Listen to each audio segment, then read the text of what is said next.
Hi guys, it's early morning, the tide is out, the water is clear and we're going to do some exploring in the tide pools today. But before I start, thank you for joining me today. So thumbs up to you.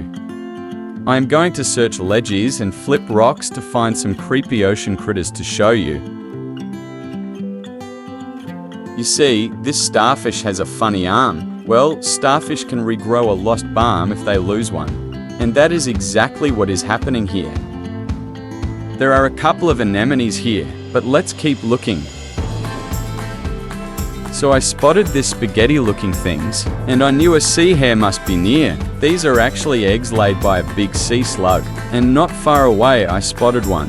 They basically like cows of the ocean. They're herbivores, and feed mostly on algae and seaweed. When threatened, they can release a purple ink cloud similar to octopuses to deter predators.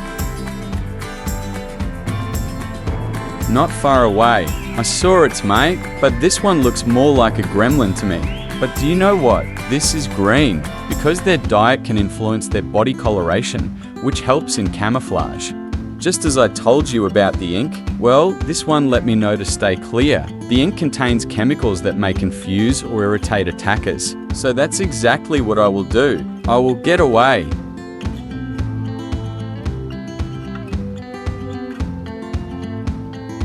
You see this leopard shark in the tide pool? Well, they're really friendly and they don't have those nasty teeth other sharks have. So I'm not afraid to come near them. Did you know some sharks lay eggs? And they look wild. These tough, leathery pouches are called mermaid's purses. They're designed to protect the baby shark as it grows. And those little stringy things on the end of the egg, that's how the mum shark anchors the eggs to the ocean floor so they don't wash away until the baby hatches.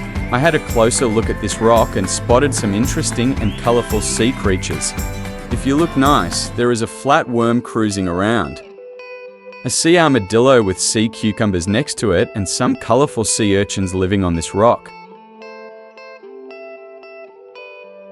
It's crazy to think that this sausage-looking sea cucumber can actually walk. Those stubbly-looking things on the sea cucumber are its feet, called tube feet. They're kind of like sticky little suction cups to slowly crawl across the seafloor. They also move by squeezing and stretching their bodies in wave-like motions, a bit like how worms wiggle. I found a coral full of barnacles. Barnacles are wild. They start life swimming around like, wee.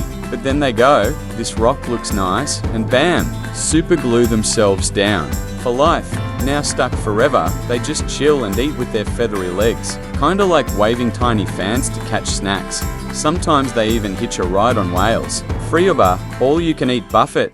I flipped this rock to see what is under. I did not see much, but I found this speedy crab.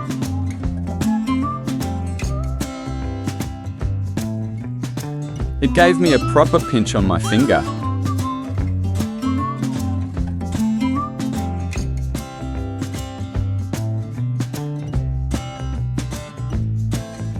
When I flipped the next rock, I found a crabby party of some sort. This crab said, "What you looking at?" This one had some big pinches on him. As if I did not learn a lesson before, I got pinched again. So this is the correct way to pick up a crab. I just want to show you how big the pinches are for such a small crab. Male crabs like this one often use their big claws to fight rivals and attract mates.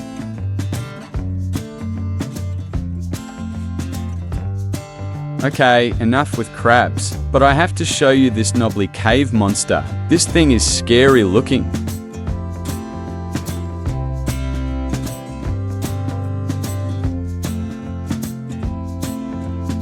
Next to that creepy crab, I found this cool fish.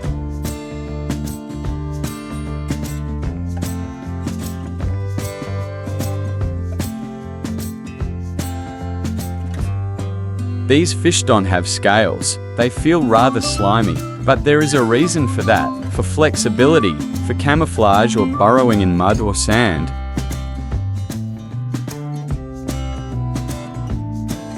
I noticed the algae-covered rock and knew something weird must be hiding here. Meet the sea spider. It is not a spider. No, it is not a crab, it is just weird.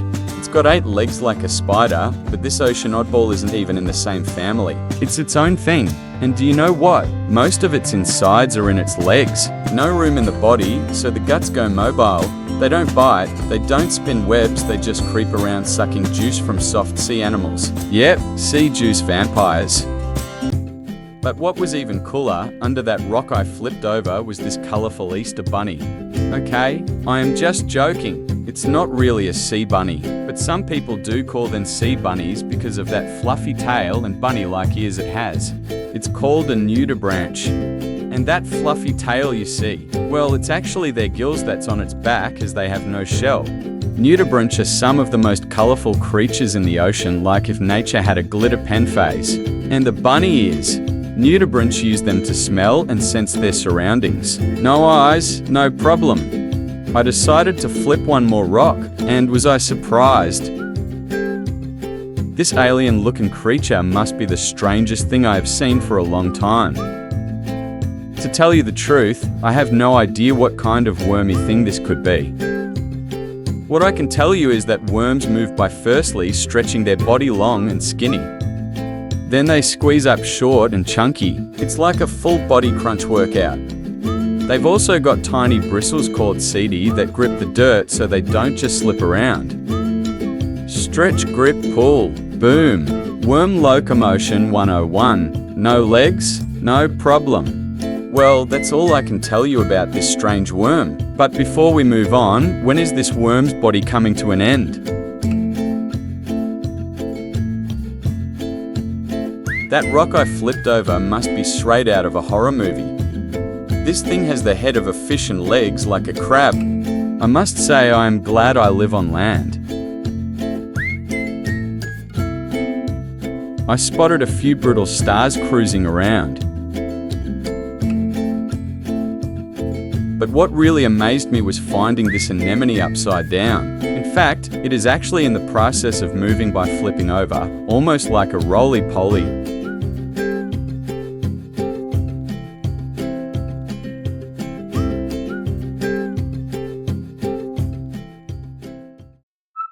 Now for the exciting part of our day. After flipping rocks, let's see what I found. A couple of starfish. If you look at the first one I put in, it has 6 arms. Normally they have 5, like this one. I caught a couple of fish in my net.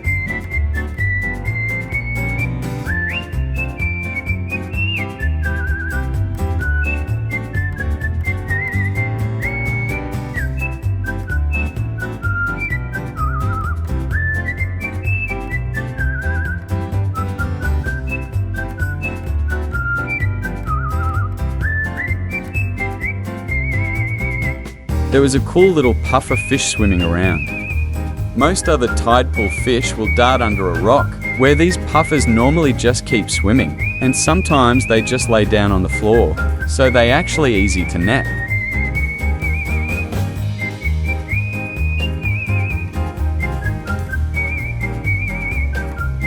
This puffer has these striking blue-green eyes.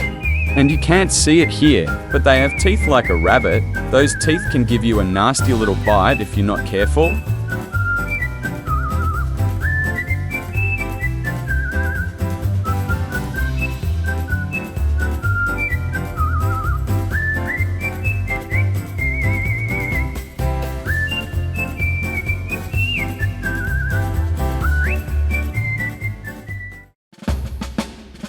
I have a few crabs marching here, and that one in front, well, that's the one that pinched my finger.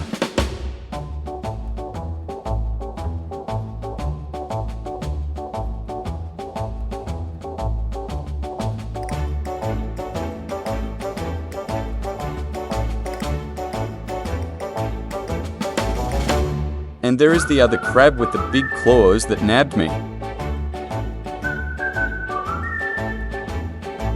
I found this super adorable little cuttlefish in the tide pool. I love the way they just glide in the water, and then they can change colours in a flash to match their surroundings.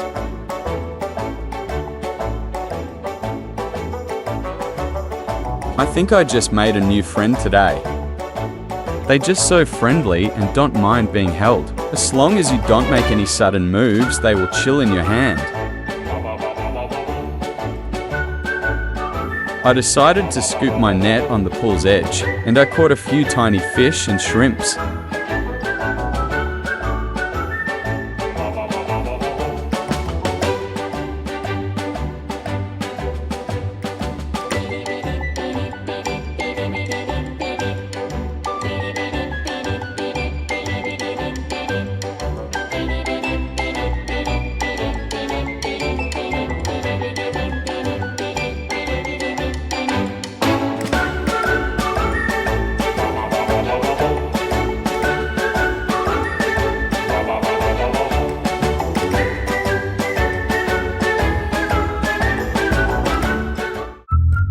From under a rock, this octopus shot out. If you approach them slowly and touch them gently, they normally rather chill, and they won't shoot any ink at you.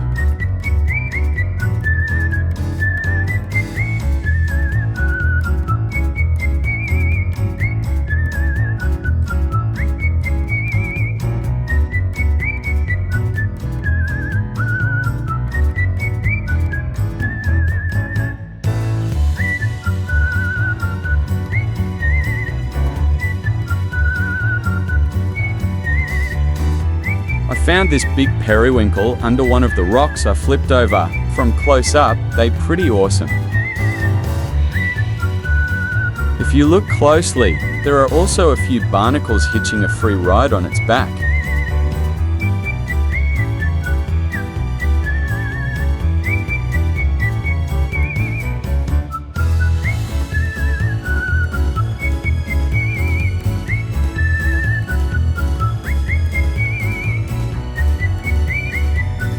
It is time to release my new friend, and all the other tide pool creatures now.